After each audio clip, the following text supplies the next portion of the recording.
The human voice. It's the instrument we all play. It's the most powerful sound in the world, probably. It's the only one that can start a war or say, I love you. And yet many people have the experience that when they speak, people don't listen to them. Why is that? How can we speak powerfully to make change in the world? What I'd like to suggest, there are a number of habits that we need to move away from. I've assembled for your pleasure here 7 deadly sins of speaking. I'm not pretending this is an exhaustive list, but these 7, I think, are pretty large. Habits that we can all fall into. First, gossip. Speaking ill of somebody who's not present. Not a nice habit, and we know perfectly well the person gossiping 5 minutes later will be gossiping about us. Second, judging. We know people who are like this in conversation, and it's very hard to listen to somebody if you know that you're being judged and found wanting at the same time. Third, negativity. You can fall into this. My mother, in the last years of her life, became very, very negative, and it's hard to listen. I remember one day I said to her, it's October the 1st today, and she said, I know, isn't it dreadful? It's hard to listen when somebody's that negative. And another form of negativity, complaining. Well, this is the national art of the UK. It's our national sport. We complain about the weather, about sport, about politics, about everything. But actually, complaining is viral misery. It's not spreading sunshine and lightness in the world. Excuses. We've all met this guy. Maybe we've all been this guy. Some people have a blame thrower. They just pass it on to everybody else and don't take responsibility for their actions. And again, hard to listen to somebody who's being like that. Penultimate, the 6th of the 7, embroidery, exaggeration. It demeans our language, actually, sometimes. For example, if I see something that really is awesome, what do I call it? And then, of course, this exaggeration becomes lying, out and out lying, and we don't want to listen to people we know are lying to us. And finally, dogmatism. The confusion of facts with opinions. When those two things get conflated, you're listening into the wind. You know, somebody is bombarding you with their opinions as if they were true. It's difficult to listen to that. So here they are, 7 deadly sins of speaking. These are things I think we need to avoid. But is there a positive way to think about this? Yes, there is. I'd like to suggest that there are 4 really powerful cornerstones, foundations, that we can stand on if we want our speech to be powerful and to make change in the world. Fortunately, these things spell a word. The word is hail, and it has a great definition as well. I'm not talking about the stuff that falls from the sky and hits you on the head. I'm talking about this definition, to greet or acclaim enthusiastically, which is, I think, how our words will be received if we stand on these 4 things. So what do they stand for? See if you can guess. The H, honesty, of course. Being true in what you say, being straight and clear. The A is authenticity, just being yourself. A friend of mine described it as standing in your own truth, which I think is a lovely way to put it. The I is integrity, being your word, actually doing what you say, and being somebody people can trust. And the L is love. I don't mean romantic love, but I do mean wishing people well. For 2 reasons. First of all, I think absolute honesty may not be what we want. I mean, my goodness, you look ugly this morning. Perhaps that's not necessary. Tempered with love, of course, honesty is a great thing.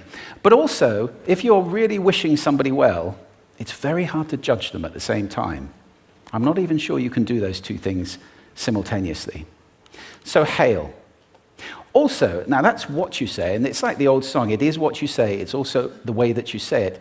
You have an amazing toolbox. This instrument is incredible, and yet this is a toolbox that very few people have ever opened.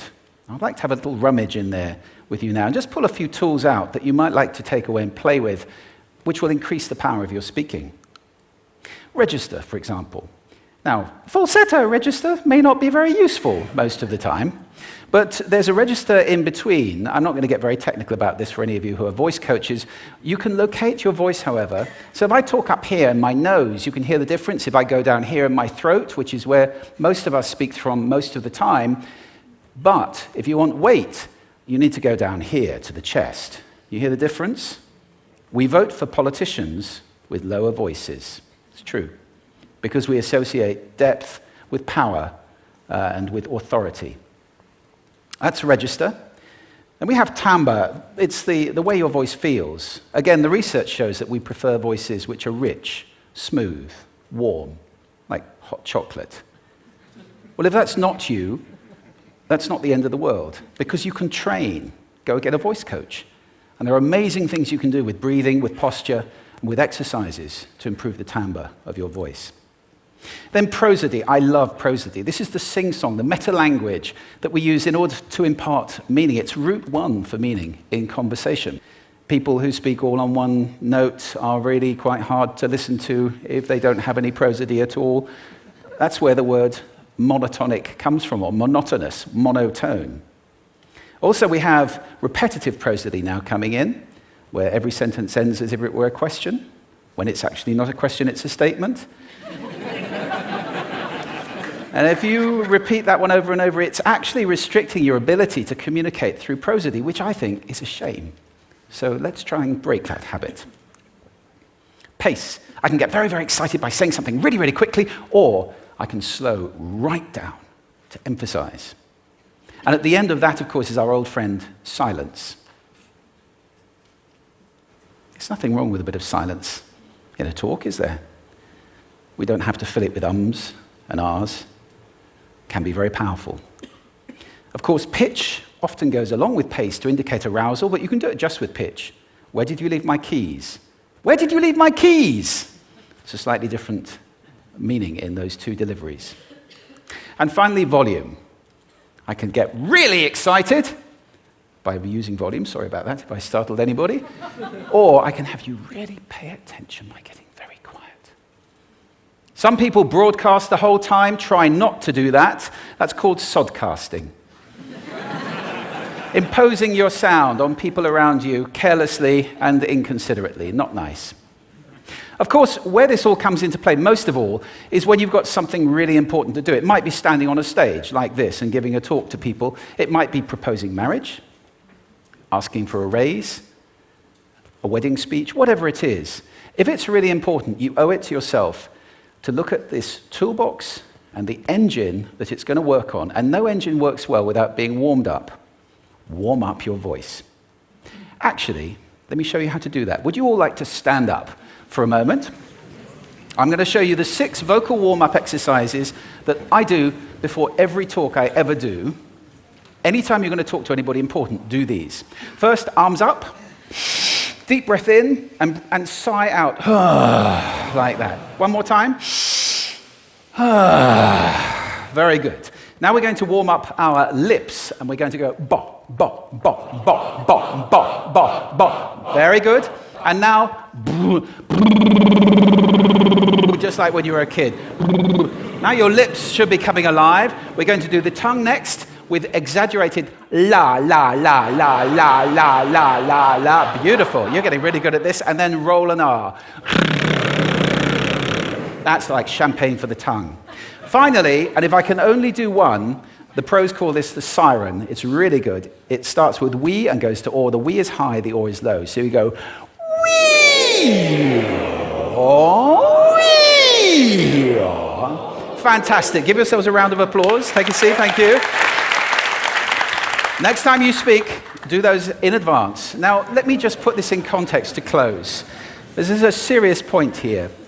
This is where we are now, right? We speak not very well into people who simply aren't listening in an environment that's all about noise and bad acoustics. I have talked about that on this stage in different phases. What would the world be like if we were speaking powerfully to people who are listening consciously in environments which were actually fit for purpose? Or to make that a bit larger, what would the world be like if we were creating sound consciously and consuming sound consciously and designing all our environments consciously for sound? That would be a world that does sound beautiful, and one where understanding would be the norm. And that is an idea worth spreading. Thank you. Thank you.